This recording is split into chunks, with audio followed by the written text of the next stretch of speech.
Sergi, hôtel Formule 1, je me fais des ombres chinoises. Je me souviens de ça.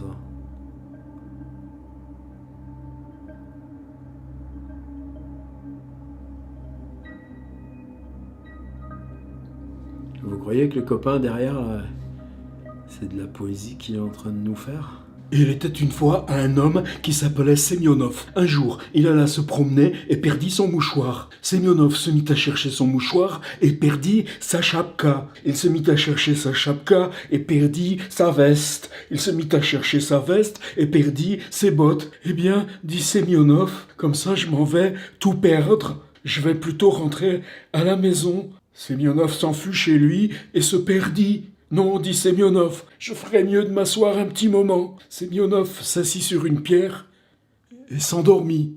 Invente-moi une histoire, 100 fois. On doit être vers la 17 de la série. On continue. Il était une fois un homme qui n'avait pas d'yeux et pas d'oreilles. Il n'avait pas non plus de cheveux. Ce qui fait que si l'on disait qu'il était roux, c'était par convention. Il ne pouvait pas parler du fait qu'il n'avait pas de bouche. De nez non plus, il n'en avait pas. Il n'avait même pas de bras ou de jambes. Il n'avait pas non plus de ventre, il n'avait pas non plus de dos, il n'avait pas non plus de colonne et n'avait pas non plus la moindre trace de tripes. Ce qu'il avait, c'était rien. Ce qui fait qu'on ne comprend pas de qui on parle. Alors le mieux, c'est qu'on n'en parle pas. Je ne sais pas si vous avez reconnu Daniel Harms. André Markovits, qui le traduit, dit Daniel Charms. Il doit avoir forcément raison, puisque c'est sa langue. Et même il orthographie Charms, C-H-A-R-M. Moi, j'ai du mal à quitter ce Daniel Harms tellement ça fait longtemps que je le connais. Alors, si longtemps que ça, alors c'est que le destin de Daniel Harms, c'est terrible. C'est comme celui de Mandelstam. C'est quelqu'un qui a publié d'abord des textes pour la jeunesse et puis, de toute façon, dans le stalinisme, a été interdit de publier. C'est presque rien. Il a été condamné à mourir de faim. On l'a mis par le stalinisme en hôpital psychiatrique. Il meurt pendant le siège de Leningrad, pendant la Deuxième Guerre mondiale. Cet homme meurt de faim à 40 ans. Il laisse une valise. Cette valise est remplie de tout petits papiers avec des textes minuscules. Mais il y en a des centaines, des milliers.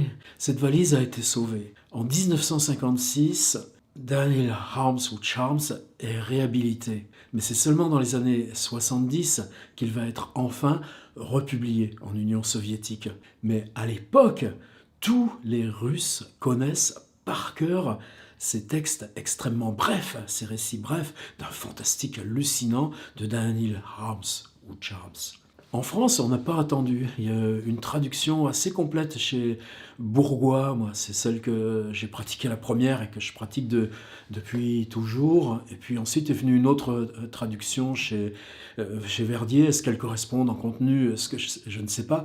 Ce que je sais, c'est que depuis qu'André Markovits a recommencé, lui, de traduire Harms ou Charms, je découvre des tas de textes que je ne connaissais pas. Est-ce qu'elle est infinie, cette œuvre? J'en sais rien. André n'a toujours pas publié sa traduction des textes de ces traductions de Daniel Harms. Une fois, je l'ai entendu dire que ces récits brefs étaient tellement dépouillés que parfois sa traduction ne pouvait pas différer énormément des traductions existantes. Et pourtant, la patte de Markovits, cette fusion de Markovits avec la langue russe, elle est tellement unique. Allez, je vous en lis un autre. L'histoire de Petrakov. Et donc, un jour, Petrakov voulut se mettre au lit, mais il rata le lit. Il se cogna par terre si fort que, regardez-le, il est là par terre, il n'arrive plus à se relever. C'est ça le rythme Markovits. Donc, Petrakov rassemble ses dernières forces et se met à quatre pattes. Mais ses forces, elles le lâchent. Il retombe sur le ventre et le revoilà par terre. Petrakov resta par terre dans les 5 heures. Au début, il restait juste couché. Ensuite, il s'endormit. Le sommeil rendit ses forces à Petrakov. Il se réveilla en pleine forme, se releva, fit un tour dans sa chambre et prudemment se coucha dans le lit. Bon, se dit-il, maintenant je vais dormir. Mais là, il avait même plus sommeil. Il se tourne, Petrakov. Il se retourne. Il n'arrive plus à dormir. Bon, c'est tout. Alors, André Markovitch, je pense que vous êtes nombreux à le suivre sur Facebook. Vous savez qu'il a commencé en 2014 à tenir une rubrique longtemps quotidienne. Et très vite, cette rubrique a trouvé ses marques entre les textes qu'il traduit, des poètes, mais aussi des interventions politiques directes sur l'URSS et Poutine. Il a une série qui s'appelle Maison Poutine sur nos affaires françaises. Bien sûr aussi sur la Bretagne. Il chante en breton, André. Et tout le travail depuis très longtemps où il accompagne Françoise Morvan, tout le travail sur Armand Robin que fait Françoise Morvan, les boulots ensemble de traduction, les stages qu'il mène sur Tchekhov, Shakespeare, etc. Et régulièrement, André propose sur son compte Facebook, sur son mur Facebook, suivi par un peu plus de 20 000 personnes, ces textes de Daniel Harms que personne jusqu'ici n'a vu en français. Alors, hier, j'ai fait un drôle de truc. Je suis parti du dernier qu'il venait de publier, et puis j'ai commencé à remonter lentement le mur Facebook. Je me suis dit, bon, je fais ça pendant une dizaine de minutes, et je prends les 5-6 derniers. Puis je suis arrivé, finalement, début 2018, j'ai continué sur 2017, puis finalement, un petit peu moins d'une demi-heure plus tard, j'étais arrivé à début 2015. Et c'est fascinant parce que tout d'un coup m'apparaissait la richesse énorme de tout ce boulot que fait André sur Facebook. C'est-à-dire les suites de textes de poèmes, Pushkin, il y a Anna Akhmatova, il y a Gennady Haïgi, et puis des tas que moi je ne connais que par le fait que André nous en parle. Et c'est une telle richesse que quelque part au bout du compte j'étais un petit peu transporté. C'est-à-dire j'étais un petit peu abasourdi parce qu'on pourrait prendre ça comme quelque chose de tragique. Le monde va si mal que la voix si généreuse d'André, quand elle se heurte ou dénonce ou analyse, on se dit mais donc, où en est le monde? Et en même temps, j'avais la sensation au contraire, non pas d'un optimisme, mais de quelque chose qui, dans l'inconsolé, devenait une consolation peut-être la plus fraternelle, la plus douce. C'est-à-dire il y a une telle beauté dans ce qui nous révèle, jusque dans l'écrasant destin de ces poètes, que ce geste même de beauté, dans cet éphémère, dans ce qui passe, dans cette fragilité du Facebook, devenait tout d'un coup une raison encore plus de témoigner qu'on est capable de ça, on est capable de tenir, on est capable de donner, on est capable de recevoir, de dire ce qui pour nous compte et de le relancer. C'est la leçon d'André Markovitch. Et puis, mine de rien, alors je copiais, j'avais ouvert mon logiciel, j'en parle souvent, qui s'appelle Ulysses. Et je faisais des copier-coller, bam, bam, bam, bam. Eh bien, je crois que j'ai 35 textes de Daniel Harms dans ce fichier. C'est-à-dire j'ai un fichier de 70 pages, c'est-à-dire que j'ai fait une mise en page, comme je fais pour mes propres livres, avec la même maquette, et puis tout d'un coup, à ma disposition, j'ai un livre de 70 pages de poèmes inédits, ou de textes je retire le mot, de textes de ce fantastique, inédit de Daniel Harms. Un livre qui ne m'appartient pas, un livre qu'il n'appartient qu'à André un jour de nous offrir. Dans la traduction bourgois, par exemple, tous ces textes sont rassemblés sous le titre « Faits divers » au pluriel. André, lui, préfère le mot « événement », c'est-à-dire on n'est même pas dans quelque chose qui troue la réalité. Événement, bon, c'est des trucs qui se passent. Et j'avais quelque chose de bizarre dans ma tête, c'est-à-dire je cherchais quelque chose que je n'aurais pas été capable d'identifier. Et puis, vers le milieu de l'année 2015, je tombe sur un des textes de Daniel Harms, et là, je me dis, c'est évident, c'est celui-ci que je cherchais. C'est à cause de ce texte-là que j'ai remonté tout le mur d'André pour arriver à ce texte. Je vous le retrouve, ce texte. C'est celui-ci. Il n'y a pas de titre, mais juste après, il y a un autre qui s'appelle « Fable philosophique 2 ». Donc, appelons-le « Fable philosophique ». Bobrov. Bobrov marchait le long de la route et se posait cette question. Pourquoi, quand on verse du sable dans la soupe, elle cesse d'être bonne? Soudain, sur la route, il vit une toute petite fille qui tenait un ver de terre dans ses deux mains et pleurait à pleine voix. « Pourquoi tu pleures ?» demanda Bobrov à la petite fille. « Je ne pleure pas, je chante, » dit la petite fille. « Alors pourquoi tu chantes comme ça ?» demanda Bobrov. « C'est pour amuser le ver de terre, » dit la petite fille. « Je m'appelle Natacha. »« Ah, c'est pour ça ?» fit Bobrov, surpris. « Oui, c'est pour ça, » dit la petite fille. « Au revoir. » La petite fille se leva d'un bond, sauta sur un vélo et repartit.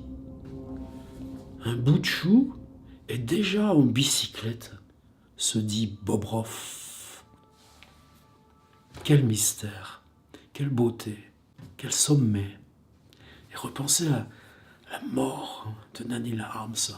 Alors il m'est arrivé un autre truc aussi, c'est que j'avais descendu patiemment, parce que même il faut le temps que le serveur de Facebook charge, et puis plus on va loin, plus ça met de temps. J'avais donc cette longue page d'ouverte, et j'ai fait une expérience. J'ai mis mon petit curseur, j'ai fait pomme A, pomme C, j'ai ouvert un fichier Word, et j'ai fait pomme V. Et puis j'ai bien vu que ça se mettait à mouliner. J'ai dit bon, peut-être que toute la machine va planter.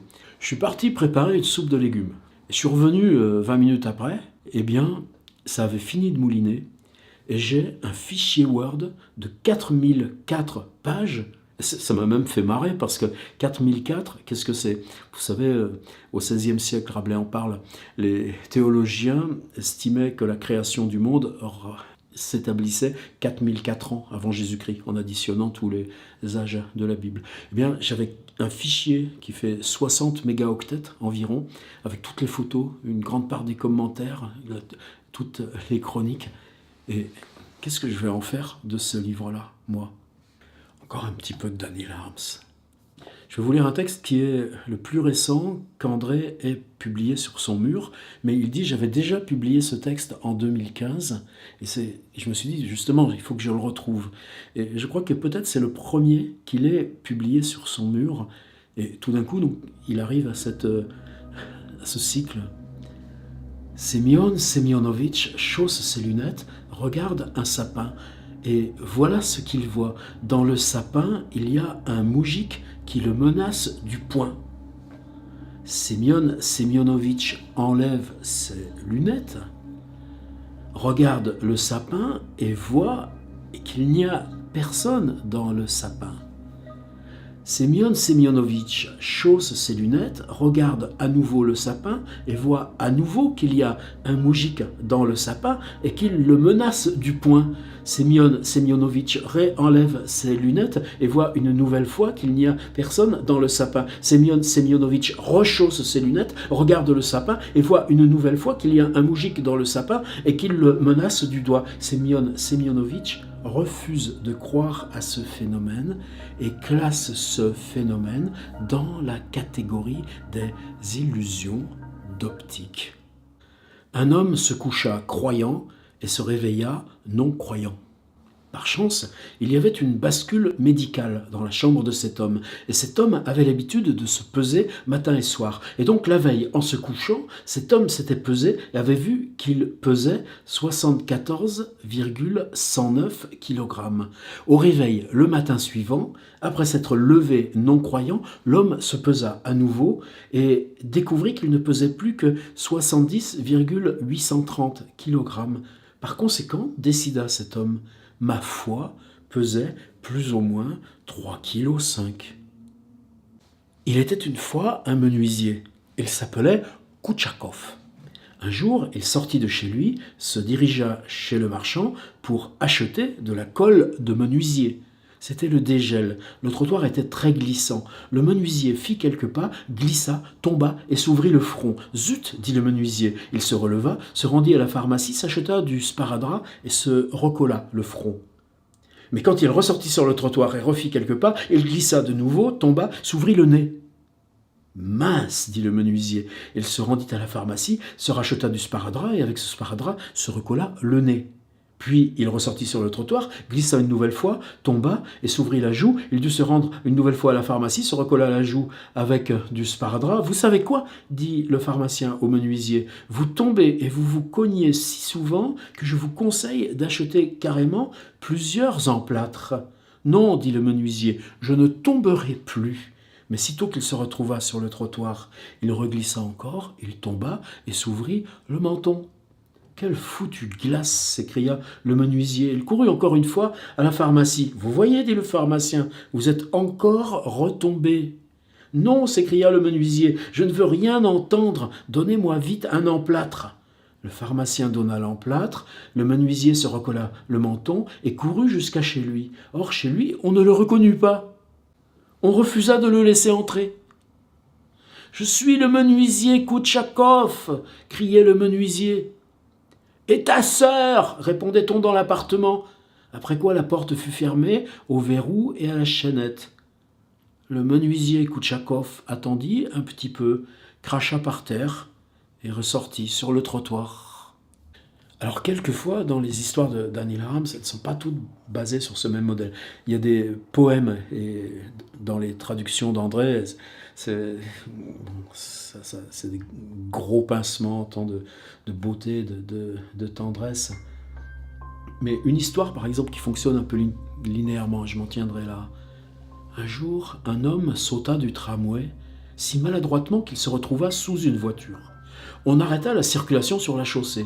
Un milicien entreprit d'éclaircir les circonstances de l'accident. Le chauffeur expliqua longuement quelque chose en désignant du doigt les roues de la voiture. Le milicien tâta ses roues et nota dans son calepin le nom de la rue.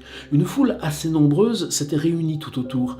Il y avait un homme au regard glauque qui n'arrêtait pas de tomber d'une borne kilométrique. Il y avait une dame qui regardait une autre dame et cette dernière, à son tour, n'arrêtait pas de se retourner vers la première dame. Ensuite, la foule se dispersa et la circulation de la rue fut rétablie. Le citoyen au regard glauque resta encore longtemps à tomber de sa borne. Mais lui, finalement désespéré de trouver une position stable sur cette borne, s'allongea simplement sur le trottoir. À ce moment-là, un homme qui portait une chaise passa de tout son élan sous un tramway.